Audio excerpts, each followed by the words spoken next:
یہ کتاب شہادت حسین رضی اللہ عنہ 362 صفحات پر مشتمل ایک تفصیلی، تاریخی اور مذہبی کتاب ہے، جس میں محرم الحرام، اہل بیت اطہار اور سیدنا حسین کی شہادت کے واقعہ کربلا پر تفصیل موجود ہے۔ کتاب کے مقدمے میں لکھا گیا ہے کہ یہ کتاب علماء حق کے متعدل مسلک کی ترجمانی کرتی ہے۔ اس کتاب کا مقصد واقعہ کربلا کو مستند تاریخی روایات کی روشنی میں تفصیل کے ساتھ حقیقت پسندی سے بیان کرنا، اہل بیت کی عظمت اور فضائل کو قرآن اور تفاسیر کی روشنی میں ثابت کرنا، صحابہ کرام کے بارے میں اعتدال پر مبنی نقطہ نظر پیش کرنا، اور حضرت حسین کی قربانی کو دین حق پر استقامت اور حق اور باطل کے فرق کی علامت کے طور پر پیش کرنا ہے۔ اس کے ساتھ ساتھ اس کتاب میں دیگر کئی ٹاپکس ہیں، جن میں حضرت عثمان غنی رضی اللہ عنہ کی شہادت، واقعہ جمل، تفاسیر کی روشنی میں اہل بیت کے مناقب، ازواج مطہرات کی فضیلت، یزید کا دور حکومت، حضرت حسین کا بیعت سے انکار، کوفہ والوں کے خطوط، کوفہ کے حالات، ابن زیاد کی تقرری، مسلم بن عقیل کی شہادت، سیدنا حسین کا مکہ سے کوفہ کی طرف سفر، راستے کے واقعات، خوابوں اور پیشن گوئیوں کا ذکر،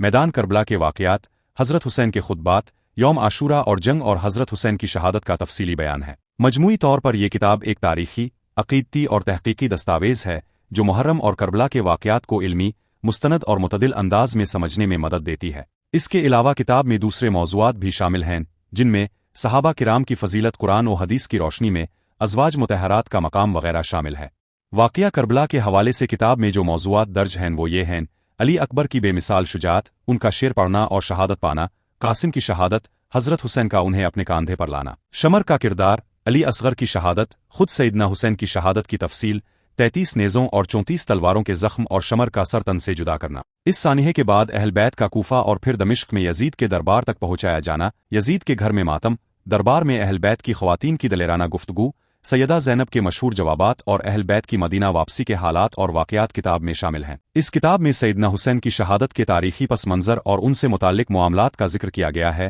اور اسے اعتدال پسندانہ مسلک کی ترجمان قرار دیا گیا ہے۔ کتاب میں مختلف اکابرین اور علماء کرام کی آراء اور افادات شامل ہیں، جن میں مجدد الف ثانی، مولانا رشید احمد گنگوہی، اشرف علی تھانوی، مفتی محمد شفیع اور دیگر علماء شامل ہیں۔